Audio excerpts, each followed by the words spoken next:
Hola, ¿qué tal? Paz y bien. Soy el padre Rubén Francisco Bellante. Es un gusto compartir con ustedes otro programa más de Horizontes de Plenitud. Y en el último programa les prometí que les iba a contar el testimonio muy edificante de justamente Raúl y Sara, un matrimonio de Mar del Plata, en la costa atlántica de Argentina, justamente porque ellos eran unos pequeños emprendedores que a través de un local de venta de insumos de computación en una importante calle céntrica de esa ciudad balnearia, Mar del Plata, bueno, habían logrado instalar en tiempos difíciles de Argentina una ONG, o sea, una organización no gubernamental dedicada ¿a qué? A la construcción de vivienda para los sin techo.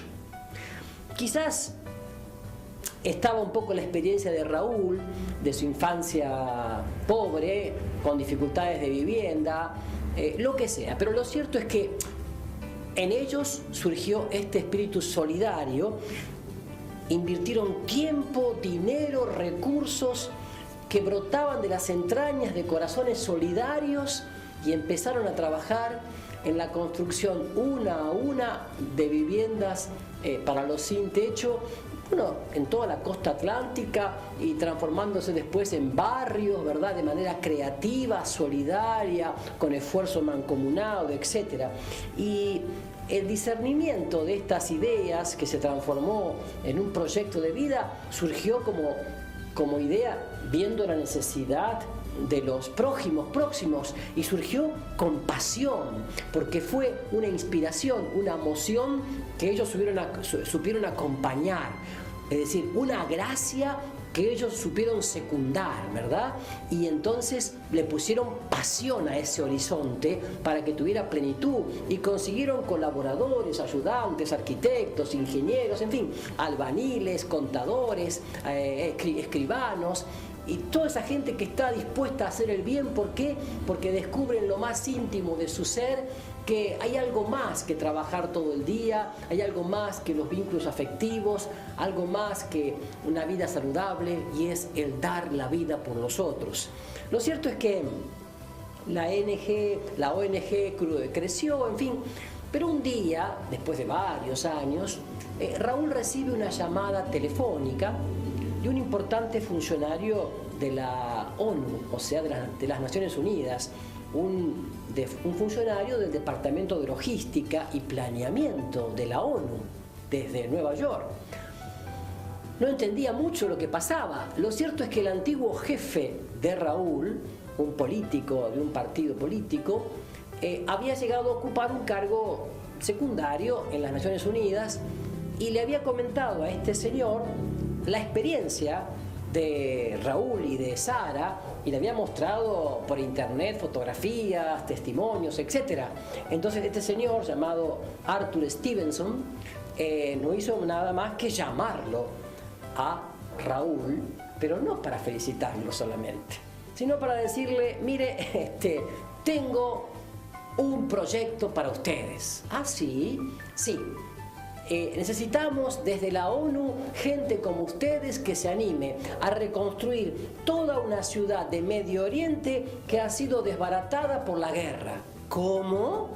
Sí, pero nosotros ya somos grandes, o sea, hemos dedicado con alegría todo este esfuerzo aquí en Argentina de construir viviendas para los sin techos, pero irnos ahora a esta edad que estamos instalados acá en Mar del Plata, en Argentina, nuestro país, irnos a Medio Oriente, a un país desconocido, con una lengua desconocida, a levantar una ciudad desconocida que fue diezmada por la guerra. Sí, eso es. Lo cierto es que allí conoció Raúl, allí conoció Sara, atención, que la vida les otorgaba la oportunidad para dar un nuevo salto. Nunca hay que ponerle límites a la providencia. No sabemos a qué edad, en qué momento, en qué circunstancia de nuestra vida, como a Abraham, como a Moisés, el Señor nos invitará a desinstalarnos, a salir de nuestra seguridad, de nuestra comodidad y buscar horizontes más plenos. Y así fue entonces. Y como ese testimonio y como ese ejemplo, yo podría hablar de muchos más. Un ejemplo bien cercano a mi vida, a mi región, a mi geografía, a donde yo nací, que es el sur de la provincia de Santa Fe, es el ejemplo de un jovencito que nació en un pueblo parecido al mío, un poquito más chico. El pueblo se llama María Teresa y el joven se llamaba Oscar Wapper. Él hizo incluso el secundario en un colegio de la ciudad de Venado Tuerto y sintió un llamado a ser misionero, sacerdote misionero. Entonces entró en la congregación de los Padres de la Consolata y luego de sus estudios en Buenos Aires, por supuesto, filosóficos, teológicos, finalmente recaló en el Zaire, en África, entre los Mambetus. Yo lo conocí a él ya cuando yo era seminarista y él era sacerdote ya de 40 años más o menos, y en la época en que él ya era enfermero y le tocaba atender incluso partos y hacer hasta pequeñas intervenciones quirúrgicas, lo que le llevó con sus 40 años a dejar el Zaire, pasar a Milán, en Italia, y estudiar medicina durante 5 años, recibirse de médico cirujano para poder seguir apoyando, no solamente desde la fe con la evangelización, sino desde la solidaridad concreta como médico, y además con el aporte de tanta gente italiana y de otros países, levantó un hospital modelo allí en Zaire. Y ¿saben qué? A los pocos años, una de las tantas guerras tribales que se arman en África, generalmente fomentada por algunos países de Occidente para la venta de armas, etc. Lo cierto es que no solamente que entraron al hospital, robaron todo, sino que destruyeron y quemaron el hospital. Y él siguió perseverando, volvió a reconstruir parte del hospital, de lo que se podía, ¿no? Y un día, al terminar una operación quirúrgica, con 51 años, el padre Wapper cae desmayado en un derrame cerebral, fruto de la malaria que tenía hace mucho tiempo, y muere. Está sepultado allí en el Zaire, en África. Una vida que supo aceptar desafíos. No solamente el sacerdocio, no solamente la misión en el África, sino también el descubrir que desde el sacerdocio se le estaba pidiendo algo más. Curar cuerpos, así como curaba almas. Y por eso se hizo médico también. Y por eso levantó el hospital. Y siguió dando la vida. Es interesante. ¿Cuántos testimonios de vida conoces vos? ¿Cuántos conozco yo? Qué bueno que es que se los cuentes a tus amigos, a tus hijos, a tus padres, a tus compañeros de trabajo. Porque mucha gente está esperando referentes, testimonios de vida. A veces públicos, otras veces secretos, pero que necesitamos que sean conocidos, porque hay mucho bien en este mundo que no se conoce, y hay mucho bien en el corazón de los seres humanos que no se difunde.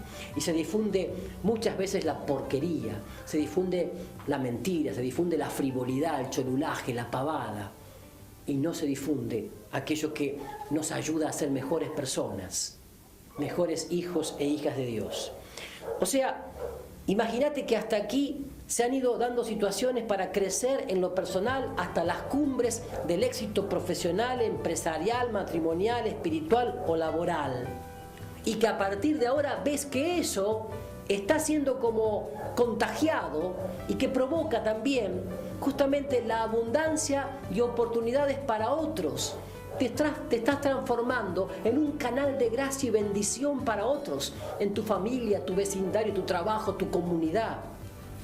Tal como, por ejemplo, el Mr. Cabrera, así no, para darle un nombre, la chaqueta verde de Mr. Cabrera. Vos me preguntarás quién es Mr. Cabrera. Claro que lo conocen. Ángel Cabrera. Ángel Cabrera es un golfista argentino, bueno, que ganó unos torneos de golf los más prestigiosos del mundo, en Augusta, por ejemplo, Estados Unidos, y un periodista de la CNN lo entrevista y bueno, él muy calmado narra el proceso por el cual había llegado a semejante éxito personal. ¿Saben qué? Comentaba que había comenzado a los 20 años como caddy, sí, como ayudante de los grandes señores que van a jugar al golf, empresarios, etcétera, profesionales. en un campo de golf de Villa Allende, provincia de Córdoba. Allí empezó él, y que había entrenado durante 19 años para lograrlo. Y en Argentina la situación de los golfistas, a diferencia de otros países del mundo, y como es en general en toda América Latina, los golfistas son generalmente de origen muy humilde, porque son los chicos, los muchachitos que comienzan como caddies, ayudando a llevar los palos en esa bolsa grande que a veces vemos por televisión, ¿no? Y bueno, y él decía, Cabrera, Ángel Cabrera, decía, fue un gran esfuerzo, ¿no?, llegar a esto, pero después que gané este famoso torneo de Augusta, y que me hice mucho más famoso en el mundo de lo que era, ¿saben qué pasó? Que ahora cada vez que con la pelotita le erro a un hoyo, todo el mundo lo difunde en la radio, en la televisión, en los medios de comunicación, cómo Ángel Cabrera le falló a 12 hoyos o a 3 hoyos o a un hoyo. O sea, no me perdonan una, decía él. Antes pasaba desapercibido, ahora no me perdonan una. Quieren que sea perfecto. Y dice que él tuvo que hacer no solamente un mal hoyo, ¿no? Tuvo que hacer sobre todo un hoyo grande en su interior, para autoanalizar este problema. Él había ganado los torneos más importantes del mundo en golf, sí, pero eso no significaba que no podía equivocarse y tener días en que jugara mal al golf o que le errara a hoyos. ¿Por qué tenía que buscar el perfeccionismo y por qué tenía que buscar agradarle a todos y caerle bien a todos? Entonces tuvo que hacer una introspección bastante profunda, y esa introspección le llevó a dos cosas fundamentales. Primero, a hablar más frecuentemente de cómo había sido su origen. ¿Para qué? Para irradiar a esos chicos humildes que también empiezan llevando la bolsa de palos de golf, justamente la esperanza de que se pueden alcanzar grandes metas en la vida, no solamente porque naciste en cuna de oro, o con oportunidades, o con padre rico, o con universidad privada, sino también en aquello que se ha puesto como meta en la vida, con perseverancia, con constancia, con deseo, y que se puede hacer, y que era una oportunidad también, y con la venta de las chaquetas verdes que dicen su nombre, de ayudar económicamente a los chicos de su pueblo natal como a sus familias para que se perfeccionasen en el golf, como han hecho otros grandes cracks en el tenis, por ejemplo, u otros en el fútbol. ¿Te das cuenta? Ahora el éxito comenzaba a virar ¿hacia qué? Hacia la generación de oportunidades para otros. ¡Qué bueno! Se comenzaba a virar hacia la generación de oportunidades para otros. O sea, generar oportunidades para otros. Transformarte en canal de gracia para otros, en canal de bendición, en canal de crecimiento. Pero, volviendo un poco al tema anterior, él también tuvo que bucear en sus raíces profundas de su interioridad para notar que su ego, atención, su ego le imponía una presión auxiliar que le hacía intentar sostener una imagen. Soy el mejor golfista del mundo, no puedo errar un hoyo. ¿Qué van a decir los demás? Mis colegas, los periodistas. ¿Qué van a decir los que me siguen? Entonces eso tuvo que darle muerte al ego. Y esta es una tarea difícil, porque el ego, atención, el egocentrismo, la egolatría, es decir, hacer del yo un ídolo, es decir, centrarme sobre mí mismo, es decir, sentirme el ombligo del mundo, el ego nos hace sostener imágenes a fuerza de tareas sobrehumanas que Dios nunca nos pide. Nos hace buscar ser reconocidos, aplaudidos, que nos feliciten, que salgamos en los medios de comunicación, que nos den premios. Ustedes han visto en las farándulas, se la pasan entregándose premios, que el chanchito de oro, que el perrito de plata, que esto, que lo otro. No pueden vivir sin vanidad, vanidad de vanidades y pura vanidad. Viven de la pura vanidad, porque no tienen un ego como un monstruo. en los celos y las rencillas entre ellos. Es cuestión de ver esos horribles y espantosos programas que la TV argentina difunde a cualquier hora y que es cholulaje puro, para ver la denigración de esos seres humanos revolcándose como si fueran realmente unos pobres.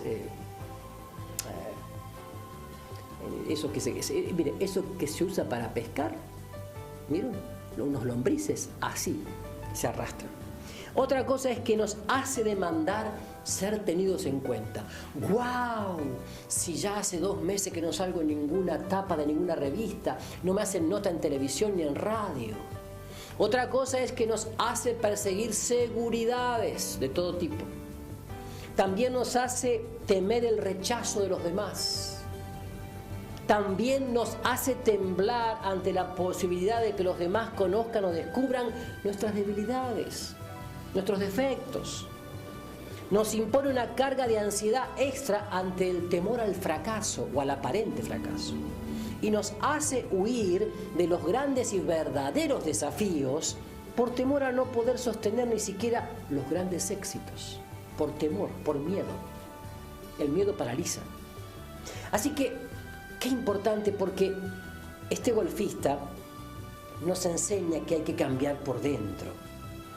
Incluso estaba pensando a lo largo de todo este recorrido de estos capítulos de esta serie, Horizontes de Plenitud, cómo he notado que uno va creciendo, ¿no? En distintos aspectos. Va creciendo en lo económico, en lo laboral, en lo vincular, en lo espiritual, en el estilo de vida saludable, en el disfrute, en un gran equilibrio, Y también me preguntaba si había podido darme cuenta de que ese crecimiento no depende tanto de circunstancias externas o de personas o de acontecimientos, sino de cambios interiores verdaderos, de cambios interiores permanentes y constantes en el tiempo, no solamente algo emocional, algo del momento, un flash emotivo, algo perseverante, un cambio interior verdadero. Esto me parece fundamental, ¿no? Y algunos creen que se necesita haber nacido en una familia acomodada, en una ciudad determinada, con el factor suerte a su lado, como dicen muchos, y eso fue suerte. La verdad es que para llegar a estas alturas es necesario cambiar por dentro. Cambiar por dentro. Quien llega a esta etapa lo sabe con certeza, por ello ya no espera la suerte, entre comillas, sino solo perseverar en los cambios interiores necesarios para seguir avanzando. Por eso a veces me río cuando algunas personas, al terminar una llamada telefónica o al despedir a alguien en el bus, en el colectivo, en el auto, dicen, ¡suerte, eh! ¡Suerte, eh! ¿Qué es la suerte? ¿Qué es eso de suerte? ¿Qué es suerte? Buena fortuna, buona dicen los italianos, buena fortuna, ¿qué es eso? En todo caso, bendición, bien decir. El bien decir, bendición, el bien decir del Padre Dios Creador sobre cada uno de nosotros. Bendiciones. Es decir, quien llega a esta etapa lo sabe con certeza. Por eso ya no espera la suerte como algo del pensamiento mágico tan típico de esta época, ¿no? Algo medio mágico, medio así, de astrólogo, adivino, curandero, ¿no? Mano chanta, sino solo perseverar en los cambios interiores necesarios para seguir avanzando. Claro, ahora puede también comenzar uno a saborear algunos logros enormes, pero por el momento pasajero, fruto de todo un caminar anterior, porque todo es fruto de un caminar, de etapas progresivas. Lo pasajero de estos logros puede llegar a frustrar un poco porque quien los gusta desea continuar así de manera más frecuente, pero en esta etapa, atención, esos logros son todavía pasajeros, pero luego la persona vuelve a sus limitaciones cotidianas porque es todavía incapaz de sostener y secundar la gracia interior que Dios quiere darle, allí donde se manifiesta sus mejores dones. Por eso hay que seguir trabajando con paciencia, con perseverancia, con constancia, porque aquí quisiera que nos detengamos para hablar respecto de estos logros. En primer lugar, son enormes, enormes, es decir, que son mucho más grandes en proporción con las expectativas de los esfuerzos que se pusieran para lograrlos. No hay una relación coherente entre causa y efecto, porque los efectos son muchísimos más formidables que los esfuerzos previos. Yo me acuerdo en este caso la frase del primer astronauta que pisó la Luna, cuando dijo, un pequeño paso mío es un gran salto de la humanidad. Pues bien, en esta etapa hay grandes saltos en tu vida. En segundo lugar, frecuentemente son inesperados y sorprenden tanto que la persona no puede no estar inmensamente agradecida, porque nota que no venía de su esfuerzo, sino que es gracia, que es don, que es regalo, que es bendición. También hace referencia a todas las pruebas que la persona pasó y los cuidados que hay que tener en el futuro para no olvidarnos por dónde hemos pasado, de tal manera que no volvamos atrás a caer en el mismo pozo, a tropezar con la misma piedra. Y yo quiero dejarte como regalo un texto bíblico del libro del Deuteronomio, capítulo 8, versículos del 7 al 18, Deuteronomio 8, del 7 al 18, que dice, sí, el Señor tu Dios te va a introducir en una tierra fértil, un país de torrentes, de manantiales y de aguas profundas que brotan del valle de la montaña, una tierra de trigo y cebada, de viñedos, de higueras y granados, de olivares, de aceite y miel, un país donde comerás pan en abundancia y donde nada te faltará, donde las piedras son de hierro y de cuyas montañas extraerás cobre. Allí comerás hasta saciarte y bendecirás al Señor, tu Dios, por la tierra fértil que Él te dio. Pero ten cuidado, no olvides al Señor, tu Dios, ni dejes de observar sus mandamientos, sus leyes y sus preceptos que yo te prescribo hoy. Y cuando comas hasta saciarte, cuando construyas casas confortables y vivas en ellas, cuando se multipliquen tus vacas y tus ovejas, cuando tengas plata y oro en abundancia y se acrecienten todas tus riquezas, no te vuelvas arrogante, ni olvides al Señor tu Dios, que te hizo salir de la esclavitud de Egipto, de un lugar terrible y espantoso de esclavitud, y te condujo por ese inmenso y temible desierto, entre serpientes abrasadoras y escorpiones. No olvides al Señor tu Dios, que en esa tierra sedienta y sin agua hizo brotar para ti agua de la roca, y en el desierto te alimentó con el maná, un alimento que no conocieron tus padres. Así te afligió y te puso a prueba para que vieras tú un futuro más dichoso. No pienses entonces, mi propia fuerza y el poder de mi brazo me han alcanzado esta prosperidad. Acuérdate del Señor, tu Dios, porque Él te da la fuerza necesaria para que alcances esa prosperidad, a fin de confirmar la alianza que juró a tus padres, como de hecho hoy sucede. Y esto es maravilloso, justamente porque esta palabra se cumple. ¿Cuántas veces ustedes y yo nos hemos esforzado grandemente para llegar a una meta?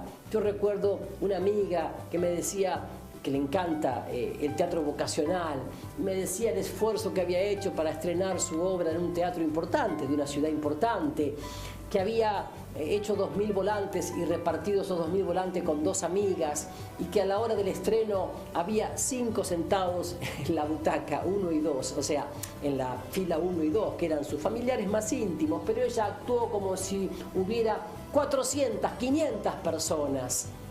Y ahora, en esta etapa, puedo decirte, nuestros teatros están llenos, es decir, sin tanto esfuerzo, Dios nos concede la gracia en esta etapa de tener y vivir horizontes de plenitud. Paz y bien para todos.